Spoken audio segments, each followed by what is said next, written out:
রাজধানীর ফুলবাড়িয়া সুপারমার্কেট ২-এর এ, বি ও সি ব্লকের city plaza, নগর plaza ও জাকের প্লাজার ৯১১টি দোকান উচ্ছেদ করেছে ঢাকা দক্ষিণ সিটি কর্পোরেশন। মঙ্গলবার বেলা 11:30টায় এ উচ্ছেদ অভিযান শুরু হওয়ার কথা ছিল। অভিযানের আগের দিন মাইকিং করে অবৈধ দোকানিদের সরে যেতে বলা হয়, কিন্তু উচ্ছেদের দিন সকালে নগর কর্তৃপক্ষ ঘটনাস্থলে আসার আগেই মার্কেটগুলোর সামনে অবস্থান নেন কয়েক হাজার ব্যবসায়ী। তারা দাবি জানান নগর কর্তৃপক্ষের মাধ্যমেই তারা দোকান কিনেছেন। ঢাকা দক্ষিণ সিটি কর্পোরেশনের ৩৪ নম্বর ওয়ার্ডের সাবেক কাউন্সিলর মীর সমীর ১০০ দোকান থেকে দোকান প্রতি ৩ লাখ টাকা করে নিয়েছেন। এছাড়া মার্কেট কর্তৃপক্ষ ৩ থেকে ১৩ লাখ টাকা পর্যন্ত নিয়ে এক একটি দোকান হাত বদল করেছেন।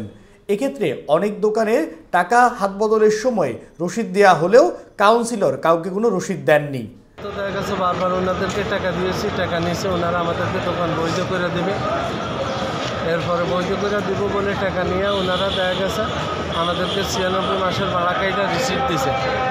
এখন আমরা তো ৯৬ মাসের ভাড়া কাইটা রিসিপ্ট দেওয়ার পর আমরা তো বৈধ দোকানদার। এখন হুট করে ওনারা আমাদেরকে ১০ দিন ১২ দিনের নোটিশ দিয়ে আমাদেরকে উচ্ছেদ করার চিন্তাভাবনা করছে। এখন আমাদেরকে সময় দিতে হবে, পুনরায় পুনর্বাসন করে আমাদেরকে এখান থেকে সরানোর ব্যবস্থা করতে হবে, না হয় আমরা দেখা গেছে দোকান মালিক দোকান ছেড়ে দেবো না। ঘটনাস্থলে আসেন ওয়ার্ডের বর্তমান কাউন্সিলর মোহাম্মদ মামুন। এসব দোকানের অবৈধতা সম্পর্কে তিনি অবগত নন বলে সাংবাদিকদের জানিয়ে ঘটনাস্থল ত্যাগ করেন তিনি। ব্যবসায়ীদের বাধার মুখে সকাল 11:30টার উচ্ছেদ শুরু হয় দুপুর 1:45টায়। জাকির মার্কেটের দেয়ালে আঘাত করতেই নগর কর্তৃপক্ষ, পুলিশ ও সাংবাদিকদের লক্ষ্য করে ইট পাটকেল ছুটতে শুরু করে ব্যবসায়ীরা। পরিস্থিতি নিয়ন্ত্রণে আনতে বেশ কয়েক রাউন্ড টিয়ার গ্যাস নিক্ষেপ করে পুলিশ। এ সময় ব্যবসায়ীরা ছত্রভঙ্গ হয়ে গেলে কড়া নিরাপত্তার মধ্য দিয়ে উচ্ছেদ কাজ শুরু হয়। একে একে ভেঙে দেওয়া হয় ৩টি মার্কেটের অবৈধ ৯১১টি দোকান।